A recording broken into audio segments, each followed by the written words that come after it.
Hello નમસ્તે, કેમ છો બધા? સ્વાગત છે તમારા બધાનું મારી ચેનલ કુક વિથ મોનિકા મશરૂમમાં.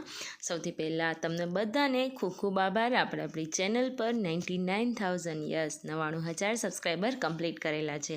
તો ફટાફટથી અત્યારે જ સબસ્ક્રાઈબ કરી અને 1 લાખ સુધી પહોંચવામાં તમે પણ હેલ્પ કરી દો.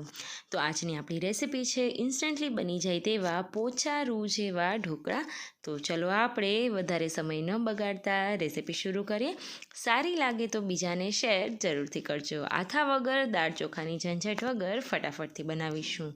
અને હા, શ્રાવણ માસમાં અથવા તો અત્યારે પરસોત્તમ માસમાં ઘરે કોઈને જમણવારમાં તમે બોલાવો છો તો આ ઢોકળા તો સ્પેશિયલી ટ્રાય કરાવજો, બધાને ખૂબ જ ભાવશે. તો ચલો શરૂ કરીએ.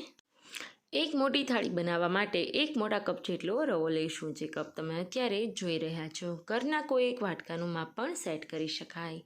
જેટલો રવો હોય તેટલી જ સામે ખાટી છાશ ઉમેરીશું. વધારે ખાટી છાશ ના હોય તો પાણી અને થોડું એવું લીંબુનો ઉપયોગ પણ કરી શકાય.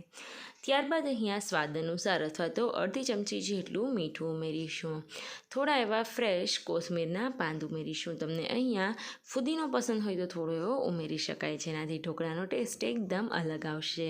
ત્યારબાદ જો બેટર ઘાટું લાગતું હોય તો થોડી એવી છાશ ફરીથી ઉમેરી મિક્સ કરી અને ઢાંકણ ઢાંકી દઈશું. ફક્ત ને ફક્ત 10 જ મિનિટ જેવું આપણે તેને રાખીશું. આમાં અત્યારે આપણે કોઈ જ આથો બિલકુલ નથી લાવતા. તો અહીંયા ઇન્સ્ટન્ટલી આથો લાવવા માટે ઈનો જે ફ્રૂટ સોલ્ટ આવે છે તે ઉમેરીશું. ફ્રેન્ડ્સ, જ્યારે આ બેટર વધારે હોય અને એક એક કરીને થાળી જ્યારે મૂકવાની હોય ત્યારે એક થાળી પૂરતો ઈનો ઉમેરવાનો અને બીજી થાળીનું અલગ કરી દેવાનું, જેથી કરીને જે ખીરું પડ્યું રહે તેમાં વક ના વયો જાય. એટલે કે વધારે તમે વાર મૂકી દેશો તો ફૂલશે નહીં.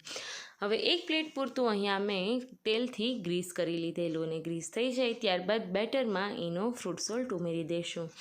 ઇન્સ્ટન્ટલી તેને એક્ટિવેટ કરવા માટે ઉપર અડધું લીંબુ ઉમેરીશું. જેમ મેં આગળ કીધું એમ છાશ ખાટી ના હોય તો અત્યારે લીંબુ તમારા બેટરમાં ખૂબ જ સરસ ખટાશ લાવશે. નોર્મલી જ્યારે ઓવરનાઇટ રાખો અને આથો આવે એ ઢોકળા ખૂબ જ ખાટા અને એકદમ સરસ બનતા હોય છે. તો આ એવો જ ટેસ્ટ લાવશે. હવે અહીંયા સરસ રીતના હું હલાવી લઈશ અને આગળ ગ્રીસ કરેલી થાળીમાં આ બધું બેટર પાથરી દઈશ. ત્યારબાદ તેના પર થોડો એવો મરી પાવડર અને ચટણી પાવડર સ્પ્રિંકલ કરી દઈશું. અહીંયા પસંદ હોય તો ઉપરથી મરચાંની ઝીણી ઝીણી કટકીઓ કોથમીરને ફરીથી ઝીણી સમારીને ઉપર ઉમેરી શકાય. હવે ઢોકળિયું સરસ રીતના ગરમ થઈ ગયું છે તો હળવા હાથે આપણે પ્લેટને અંદર રાખી દઈશું. તમે જુઓ છો મેં ફૂલ નથી ભરેલું, 1 ઇંચ જેટલી સ્પેસ અહીંયા રાખી દીધેલી.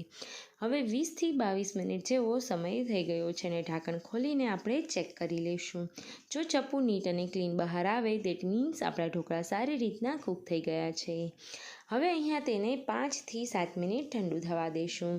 આ ઢોકળાને એઝ ઇટ ઇઝ તમે લીલી ચટણી સાથે ખાઈ શકો છો, પણ હું અત્યારે વઘાર કરું છું. 2 ચમચી તેલ ગરમ કરી તેમાં અડધી ચમચી જેટલી રાઈ, 8થી 10 પાન લીલો લીમડો, 1 મરચું ઝીણું જે તીખું આવે તે લીધેલું છે અને અડધી ચમચી જેટલા તલ લાસ્ટમાં ઉમેરી અને આ વઘારને આપણે આગળ ઠંડા પડેલા ઢોકળા ઉપર છાંટી દઈશું. જો અહીંયા તમને સ્વીટનેસ પસંદ હોય તો વઘારમાં સાથે સાથે અડધા ગ્લાસ જેટલું પાણી અને 2 ચમચી ખાંડ ઉમેરી સરસ રીતના ખાંડ ઓગળે એટલે આ વઘારમાં ઉપર છાંટી દેવાની.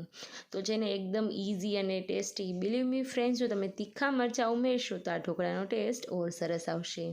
અત્યારે આ ઢોકળાની જે વઘારની સ્મેલ છે તે ખૂબ જ સરસ આવે છે. તો જેને એકદમ લુકમાં ટેમ્પટિંગ, તો એકવાર આ રીતે ઘરે જરૂરથી બનાવજો. અને હા, આ વિડીયો સારો લાગ્યો હોય તો ફટાફટથી સબસ્ક્રાઈબ કરી દેજો. Thank you.